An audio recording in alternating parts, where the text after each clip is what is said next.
Hello पिला माने welcome to our channel S R education. पिला माने आज आम डिस्कसन करवा दशम श्रेणी आलोक प्रतिफलन और प्रतिसरण चैप्टर। सेटा होची पिला माने बहुत इंपोर्टेंट चैप्टरटा 10th एग्जाम पई। इतु बहुत क्वेश्चन आसे एमसीक्यू। एबे आम डिस्कसन करवा एमसीक्यू। फास्ट क्वेश्चन कौन देछि आलोक केउ गुण प्रदर्शन करे। एटा तो तुम पूरा फास्ट पेज रे ही पढ़िथिबो। आलोक बोथ कणिका और तरंग गुण प्रदर्शन करे। आलोकर प्रतिफलन बेले आपतन कोण और प्रतिफलन कोण मध्य कि संपर्क थाए। पिले सेटा आपतन कोष हो जाइए, सेटा आपतन कोण से कौन दी जनाक समान आई इजिकल टू आर। आलोकर गतिपथ अस्वच्छ वस्तु जोगु गतिपथ बंकई जावाकू कौन कह जाए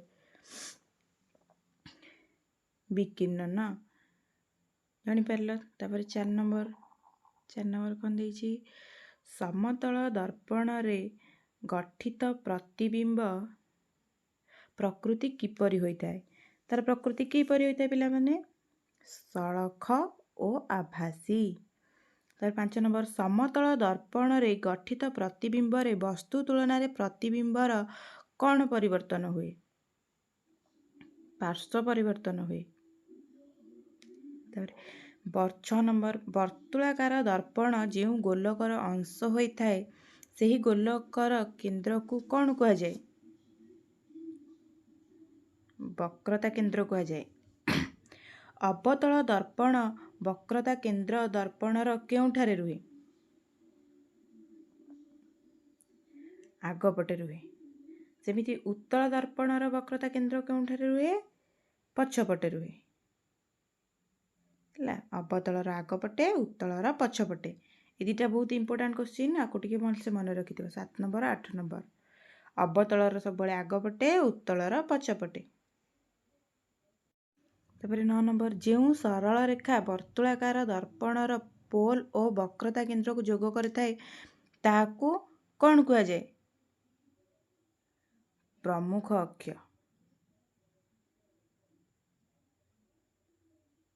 कौन कह जाए प्रमुख अक्ष। 10 नंबर एक क्षुद्र द्वारक विशिष्ट वर्तुलाकार दर्पणर वक्रता व्यासार्ध और फोकसुरता मध्य संपर्क कौन थाए। 10 number are is equal to 2f। अवतल दर्पण रे वस्तुटी अनंत दूरतार रहिले प्रतिबिंब केउठारे सृष्टि हुए अवतल दर्पणर एफ टारे जानि पारल। पिलाने टिके माइंडफुली शुणुथब ना जदि पारुछ बे टिके नोट कर दियो तुम सांग मान पाखक भी वीडियोटा शेयर करदब।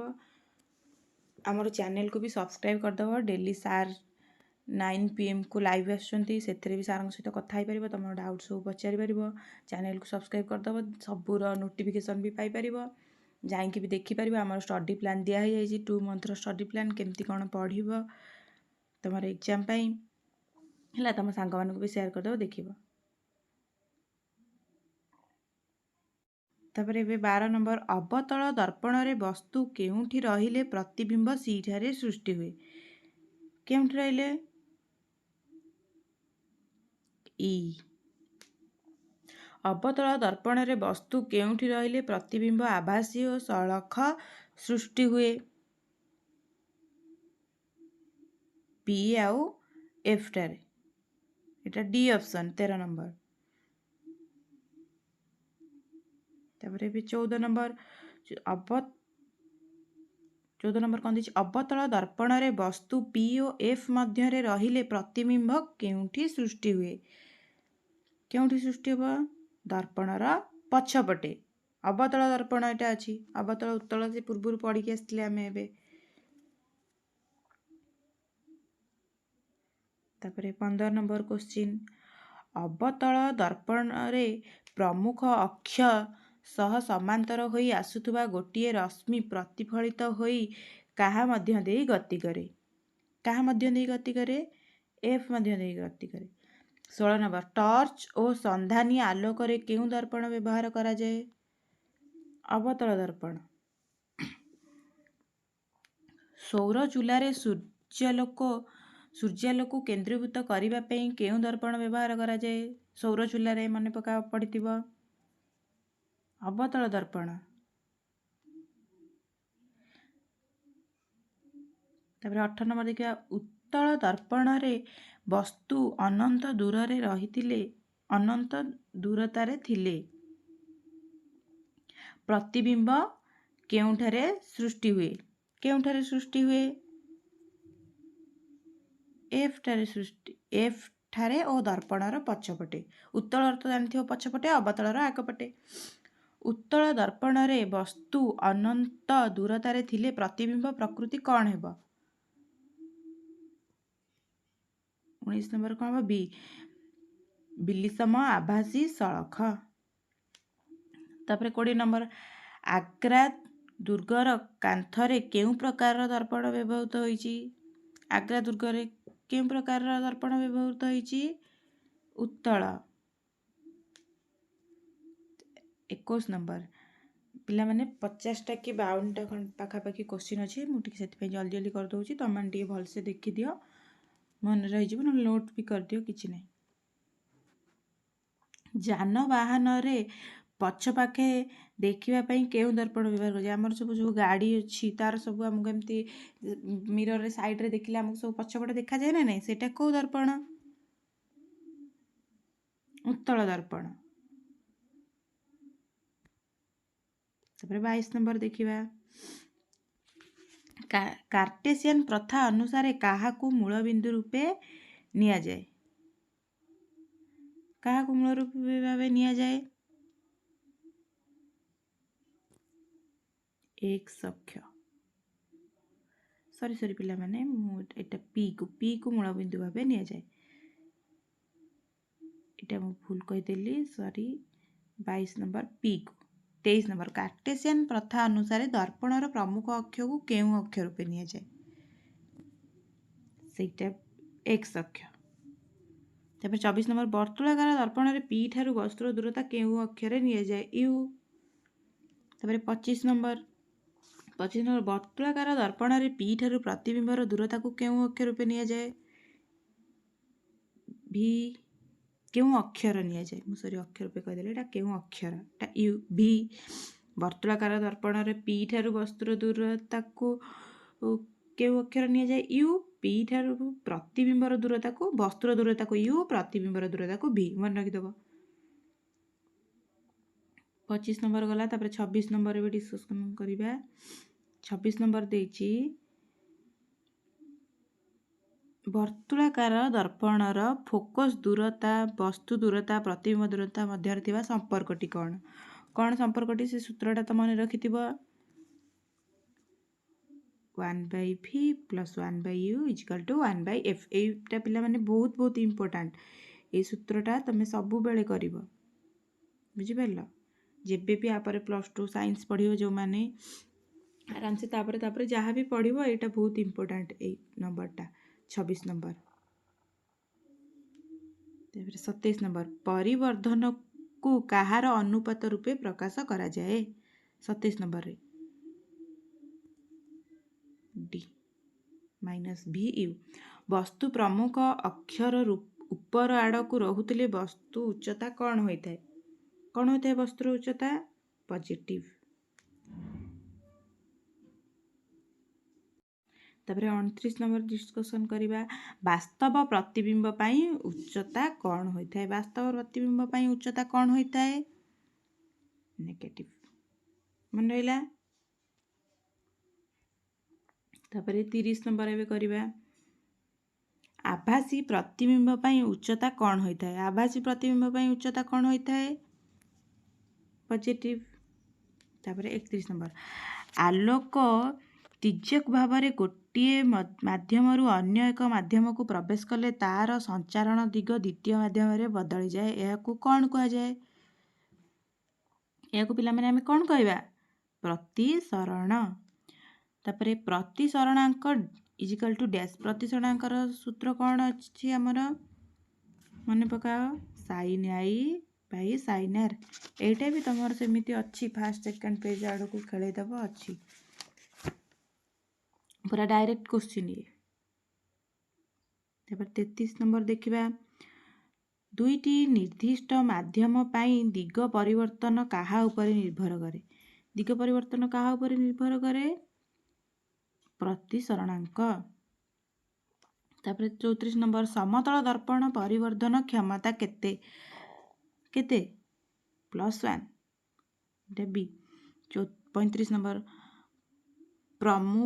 ମୁଖ୍ୟ ଅକ୍ଷ ସହ ସାମନ୍ତର ଆଲୋକ ରଶ୍ମି ପ୍ରତିଫଳନ ପରେ ପରସ୍ପରକୁ କେଉଁ ବିନ୍ଦୁରେ ଛେଦ କରନ୍ତି? ସେ ବିନ୍ଦୁକୁ କ'ଣ କୁହାଯାଏ?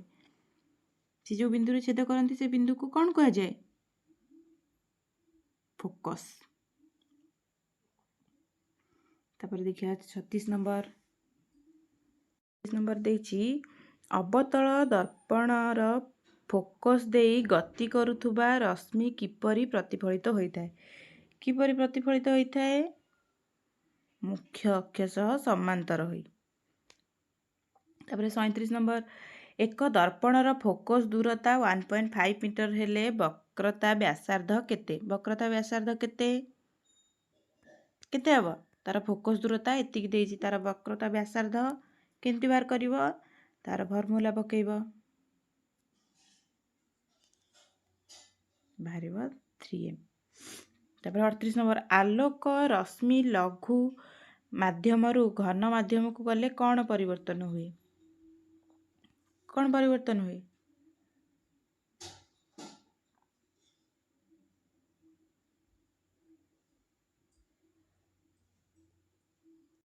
अड़तीस नंबर कौन हम आंसर?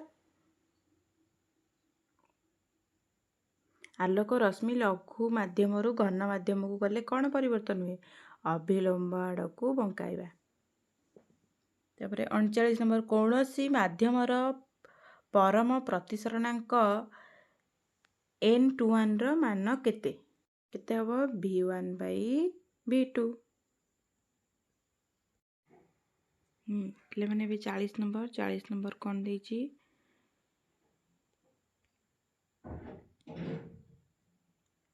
उत्तल लेंस केउं बिंदु दे आलोक रश्मि गति करे? उत्तल लेंस केउं बिंदु? आलोकर केंद्र। केउं लेंस सर्वदा सड़क और आभासी प्रतिबिंब सृष्टि करे? अवतल। लेंस सूत्रटी कौन? 1/v - 1/u = 1/f। तापर देखिए next question, lens power p = केते? 1/f मीटर ए। तापर 44, एसआई पद्धति रे लेंस पावर एकक कौन? एसआई पद्धति रे लेंस पावर एकक कौन थिला? डेसिबल। तापर 45 नंबर, गोटे लेंस पावर +0.2.0 डी हेले यह कि प्रकार लेंस? यह उत्तल लेंस।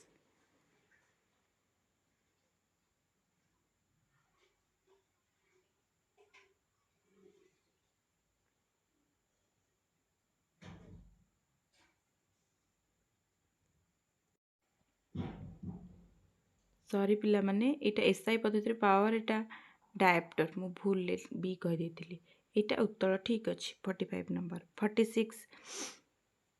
46 नंबर देखिबा, जल रे निमज्जित मुद्रा आलोकर केउं प्रक्रिया जोगु ऊपर को उठिला परी देखा जाए? केउं प्रक्रिया जोगु? प्रतिसरण। तापरे 47, गोटे लेंस पावर एतिकी थिले यार +0.2.0 डी हेले यार फोकस दूरता केते? 47 से 0.5 m। ठीक अच्छे। तापरे केउं लेंस को आभासी लेंस कहा जाए? केउं लेंस को आभासी लेंस कहा जाए? उत्तल लेंस को। ये देखिबा, केउं लेंस को आभासी लेंस कहा जाए? एटा उत्तल लेंस। तापरे 49, केउं लेंस को अपसारी लेंस कहा जाए? 49 अपसारी लेंस क्या कहा जाए? अवतल। ये दुटा भी बहुत इंपोर्टेंट क्वेश्चन। 48 49, जलर प्रतिसरणांक केते? एटा भी गोटे इंपोर्टेंट क्वेश्चन। ये चैप्टरटा पिला माने टोटल इंपोर्टेंट।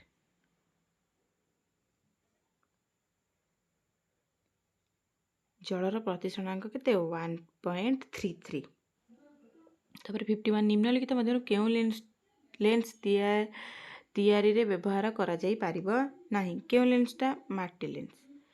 ନିମ୍ନସ୍ଥ ମଧ୍ୟରୁ କାହାର ବସ୍ତୁତ ଘନତା ଜଳଠାରୁ କମ୍ ମାତ୍ର ପ୍ରତିସରଣାଙ୍କ ଅଧିକ?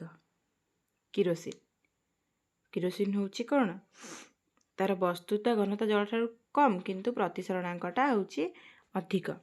ପିଲାମାନେ ଏଇଠି ଆମର ସରିଗଲା ଆର 50ଟା MCQ, ଆମେ 52ଟା MCQ ଡିସ୍କସନ୍ କଲେ ହେଲା। ଏଇଠି ଏଇଟା ଚାପ୍ଟରଟା ଏଣ୍ଡ ହେଇଗଲା ହେଲା। ଏଇଠି ଚାପ୍ଟରଟା ଏଣ୍ଡ ହେଲା। ଆମେ ନେକ୍ସଟ କ୍ଲାସ୍ରେ ଆଉ ଗୋଟେର MCQ ଡିସ୍କସନ୍ କରିବା, ଆର 1 ମାର୍କ 2 ମାର୍କ ବି ଡିସ୍କସନ୍ କରିବା ହେଲା। ତୁମେ ଜଲ୍ଦି ଚ୍ୟାନେଲକୁ ସବସ୍କ୍ରାଇବ୍ କରିଦିଅ, ତୁମ ସାଙ୍ଗମାନଙ୍କ ପାଖକୁ ସେୟାର ବି କରିଦିଅ। ଆମର ଆପ୍ରେ ବି ସାର୍ ଭିଡ଼ିଓ ବି ଛାଡ଼ିଛନ୍ତି, ଦେଖିବ ପ୍ଲାନ୍ କେମିତି ହେଇଛି, ଷ୍ଟଡ଼ି ପ୍ଲାନ୍ ସେଇ ଅନୁସାରେ ପଢ଼। All the best.